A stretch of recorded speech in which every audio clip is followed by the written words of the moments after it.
Okay, hello and good day everyone, no? So this is our first topic for third grading period, no? So today we will discuss about the perimeter of square, triangle, and rectangle, no? So kumbaga review na lang to. That is because during your elementary na-discuss na yung tungkol dito sa perimeter of square, triangle, and rectangle. Now, what is perimeter? No? If you say perimeter, it is the distance around a figure. So kino-compute natin yung yung yung length, no, or yung distance ng isang plane figure. It is also the sum of all sides. To compute the perimeter of the distance around the figure, we just have to add, no, yung length ng mga sides na yon. Okay? Anong mga shapes ang pwede natin kunan ng perimeter? We have rectangle, no? We have square, we have triangle, no? And we have a parallelogram, no? Parallelogram ang tawag dito. So ito yung mga plane figures na pwede natin kunan ng perimeter. Now, example here, no? Ulitin natin, dapat ito. This one is B, and this one is C. And this one is D. Okay, now. Now, find the length, the perimeter of the square wherein yung side niya is 15 meters, no? Pag square, no, yung length ng sides niya are all equal. That's why meron tayong ganitong symbol, no? Yan, sa kada sides niya. Pag-indicate yan na yung mga sides nito are all equal. Now, since we are going to find the perimeter of the square, we will use this formula. We have P is equals to 4S, no? Yung side niya, yung length ng side niya, i-multiply natin by 4. Why? Because we have 4 sides, no, for square, no? Meron tayong 4 sides. Then now, substitute natin yung S to 15. So 4 times 15, that would be equal to 60 meter, no? Now, sabi mo kayo na sir, sum, pag sinabing sum, i-add natin yung mga sides nila. Okay. Dito nag-multiply tayo Okay, balikan natin.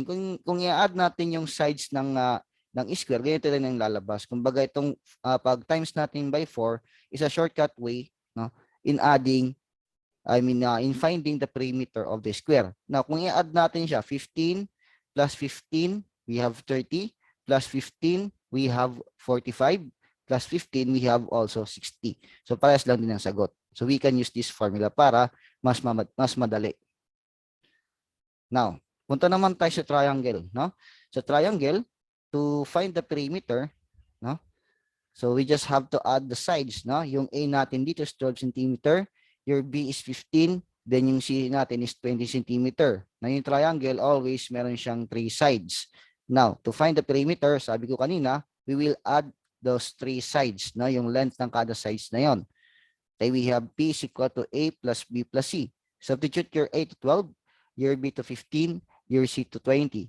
12 plus 15 plus 20, that would be equal to 47. No? We have 47 centimeter now for the perimeter of the given triangle. Okay? Just remember this formula kasi gagamitin natin to. Next. Rectangle. No? How can we find the perimeter of the given rectangle? Okay?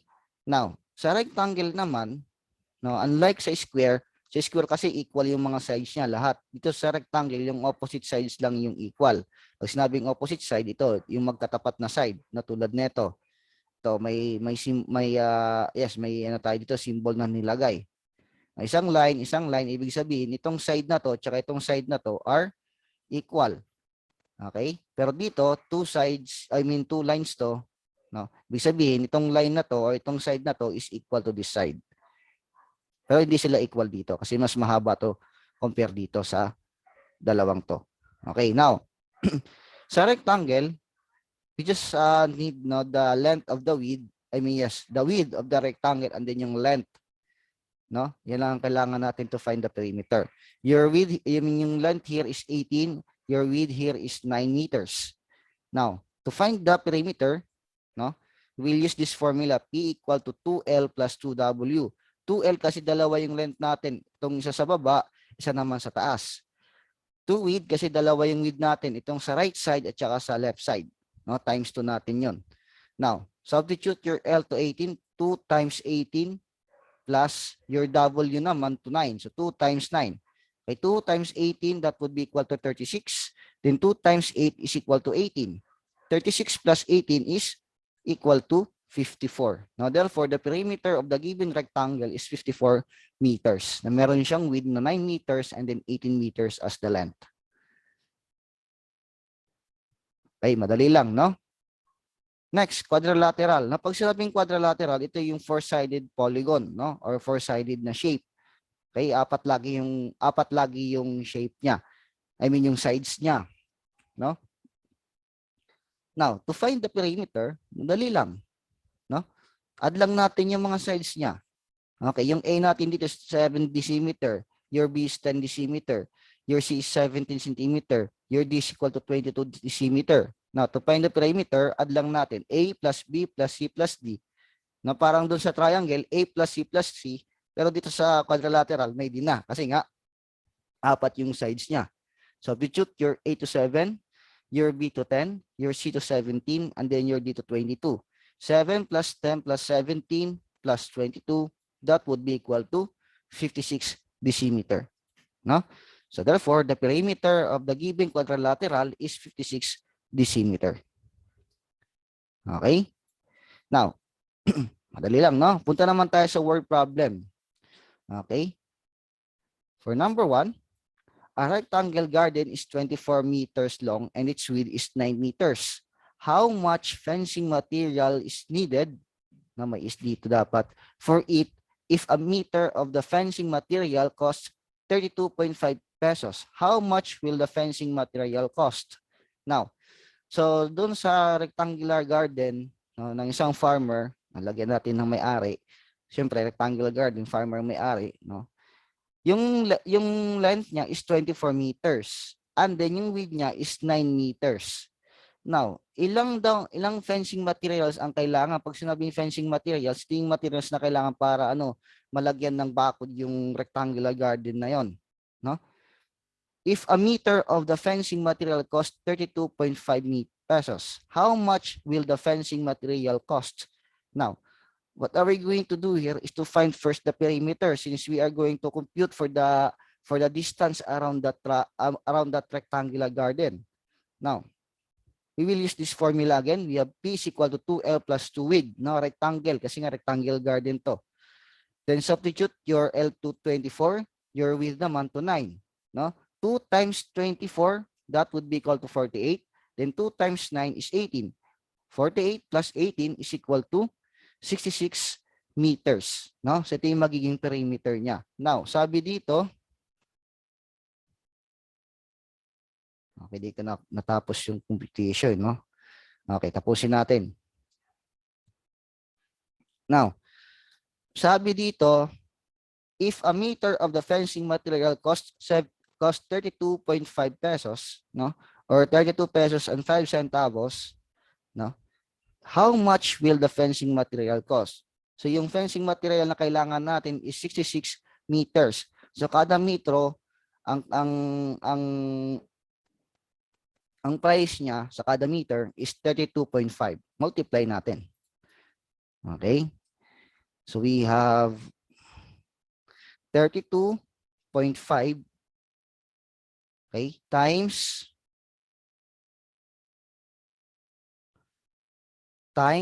ilan yung perimeter natin? 66.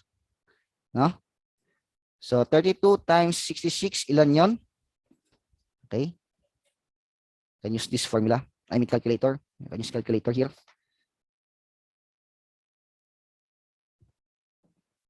Okay.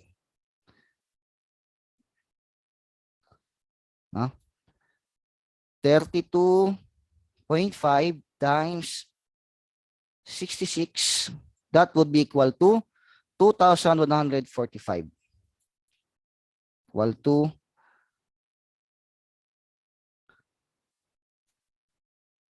Equal to 2,145, no? Pesos. Yan. Yan ang magiging cost niya for the fencing material. Yan ang halaga na kakailanganin niya para malagyan niya ng fencing or ng bakod yung rectangular garden na yon. Okay? Yan. Next, the three sides, next problem, no? The three sides of a triangular pennant are 32 centimeter, 32 centimeter, and yung isa nito lang.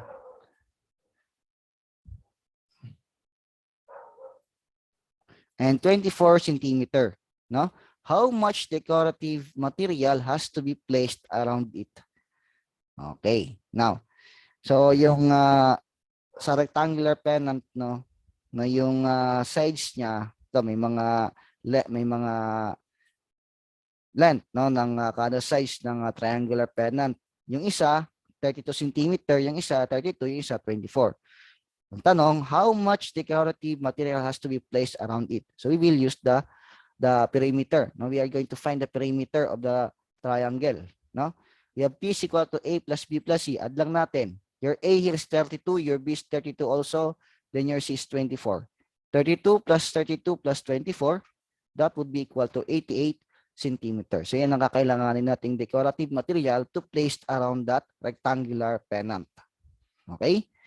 Next, if the perimeter of the square is 40, what is the length of which sides? Okay, this time naman, given na yung perimeter ng square, what are we going to do here is to find the length of each side, no, of the given square. Now, again, we will use this formula.